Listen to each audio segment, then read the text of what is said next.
Hello again, everyone. Edwin Learnard back once again. In this YouTube astrological segment, I'm going to be talking about the zodiac sign Leo and money, and yes, this does apply and pertain to the sun, moon, and ascendant.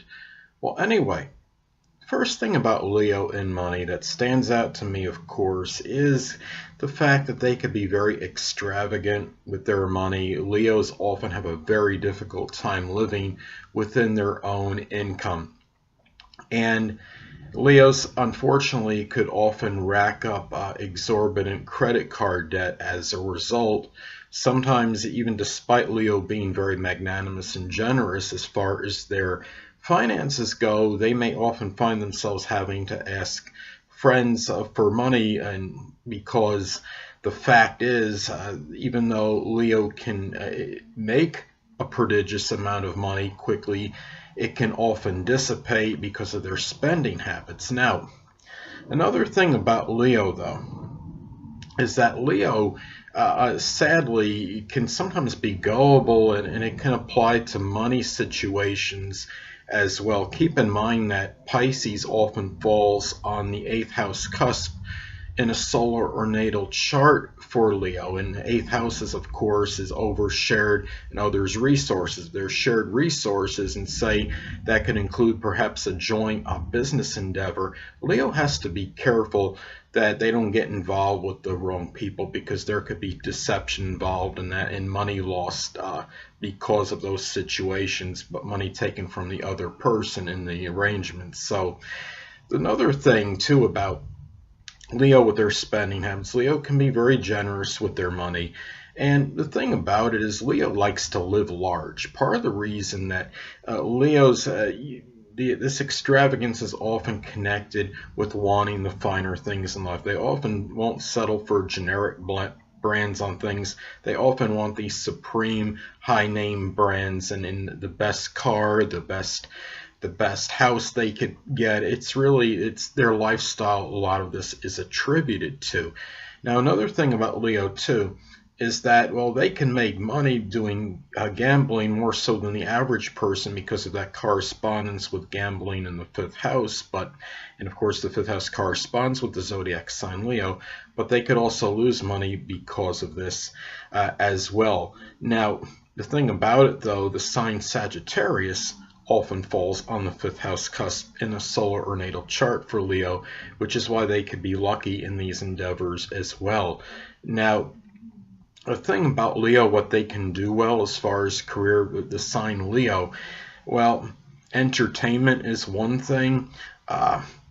Something of celebrity status. I mean, you look at Donald Trump, 29 degrees Leo, full culmination of the sign. That's how I see it anyway. And I mean, he's got president of the United States, position of power. It seems like he's had a lot of fame and notoriety for a pretty long time. And also, you look at Heidi Klum, model, actress, 29 degree Leo ascendant, like Donald Trump. So also working in games, working in a game room, doing modeling, acting. You have a lot of famous actors and actresses that have the sun, moon, or ascendant in Leo. Tom Hanks, Tom Cruise, and Clint Eastwood, they all have the moon in Leo. Robert Redford, renowned actor, has his sun in Leo. You have others as well, of course. You have a number of Robert Culp, the late actor, had his sun sign in Leo. Malcolm Jamal Warner, sun in Leo as well. And the thing too is Leos rarely go unnoticed, and whatever they do, even if it's some mundane or menial type work, they often attract some kind of attention without really realizing it. They just automatically can get it, and that could apply to as far as them generating money. And the thing about Leos too is whatever they're doing in terms of money, a lot of times they won't take that no for an answer. They don't want to be conquered. I mean, let's take a sales job for example. I have a friend that has the sun in Leo, and there was a story he told me about him one time. He was doing vacuum sales door to door, and he knocked on someone's door, and when he knocked on their front door, he got an initial no on as far as when he wanted to sell the vacuum cleaner to him. So what he did was he went around to the back door, and he knocked on the back door, and when he went to the back door, he said something witty, and he got a positive response, and he ultimately sold the vacuum cleaner. So anyway, looking at the chart for Leo, well, Virgo often falls on the second house cusp for the zodiac sign Leo. So this is the area where sometimes, despite being mainly extravagant with funds and being very generous, there is that side when sometimes Leo will err on the side of caution, show frugality in some instances. And it could also indicate that they can generate money through a Virgo-like profession, such as something connected with analysis, working as a systems analyst, whatever it could be, where they're doing a lot of analytical work. It could be doing that Virgo-type correcting, working as an editor, being a proofreader, something where acute attention to detail is necessary. It could be working in detailing with cars, something where that detail is strongly figures prominently, working in medical billing code, something health related such as nutritionist, dietitian, working as a doctor, something in the medical field.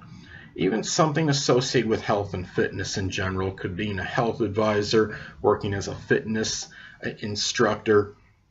Now, the zodiac sign Capricorn often falls on the sixth house cusp for the zodiac sign Leo. So this is the area of work and employment, and this could indicate that Leo may show a lot of responsibility and seriousness to whatever work they do. And despite the fact that Leo can have that strong enjoyment inside and that whimsical side to them, they know how to get down to business when it's something work related. They may this could be a good placement for government work, working in politics, doing business of some kind, working as an economist, something where they will, whatever it would be, it could even be just working as a general labor.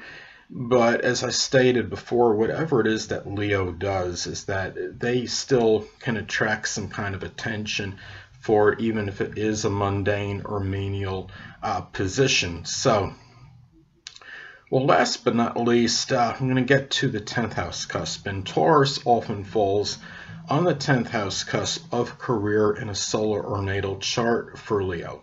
And this could be whatever Leo does as far as their career goes.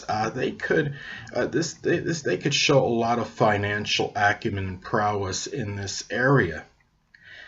They may choose a Taurus-like profession, such as working as a banker, financial advisor, working something in the economy, a stockbroker, even a pawnbroker, because Taurus is the sign that really knows the value of things, something connected with the arts, such as modeling, artistic endeavors that could include drawing, painting, sculpting, and also it could show a very strong ability to perhaps prosper in their career-related matters. Now, on one negative note, though, many of you may have heard the Bernie Madoff had that Ponzi scheme, and he has 22 degrees Taurus on his midheaven. 22 degrees Taurus, of course, is a critical degree, and he made money for a while using nefarious means through that Ponzi scheme. Unfortunately, a lot of times, if there's a Taurus on the midheaven, and if you see a strong negative manifestation of it, he had Jupiter making a square to it, and he also had the South Node in Taurus making a conjunction to it. So I think a lot of it had to do with those aspects, and also having it at the critical degree of Taurus, at one of the critical degrees, 21 or 22 degrees Taurus. And what happened, as a result, he wound up being incarcerated ultimately when they found out that what he was doing. And The thing about this is Taurus in its negative manifestation or expression can be about greed and being avaricious, and those are some things to look at. That all signs do have their positive and negative expression, and Leo will often have Taurus on the cusp of the 10th house, their midheaven, and they have to be careful that they don't succumb to wanting more and more money just for the sake of wanting it. And so anyway, people, that'll conclude this YouTube astrological segment for the zodiac sign Leo and money. And stay tuned next time where I'll be talking about Virgo and money. Two things I want to get with you on before I head out. Firstly, the stars may impel but do not compel. And secondly, never isolate any single astrological element, aspect, planetary placement, position, configuration, influence, or what have you, and make an analysis of a person, astrologically speaking, based on this alone, because astrologically speaking, the person is the sum of all their components in their natal chart and not just one. Until next time, people, stay well.